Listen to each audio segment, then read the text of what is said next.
स्वागत आहे माझ्या ब्लॉगमध्ये. तर मी अशीच एक मुलाखत ऐकली का मॅडमची. मॅडम छान सांगत होत्या की माझं लग्न झालं तेव्हापासून मी माझ्या नवऱ्याला एकही पैसा मागितलेला नाही. माझं अर्थकारण आणि समाजकारण, मी समाजकारण पण केलं, करते. आणि हे दोनही मी सोबत सोबत केलेत. त्यामुळे मला समाजकारण करताना एक पैसाही मला माझ्या नवऱ्याचा वापरावा लागला नाही किंवा घ्यावं लागलं नाही. हे मी ऐकल्यानंतर माझ्या डोक्यात प्रश्न पडला की बघा, या मॅडमला लग्नाच्या आधी समजलं समाजकारण अर्थकारण सोबत सोबत करावं लागते म्हणून. पण आमच्यासारख्यांचं सगळं आयुष्य गेलं, पण आम्हाला काही कळलं नाही.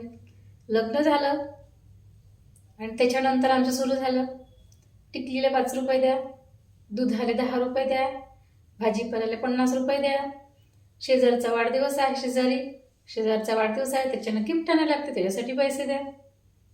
एवढंच नाही, दिवाळीला उन्हाळ्यात माहेरी जावं लागते, त्याच्यासाठी पैसे मागावे लागते.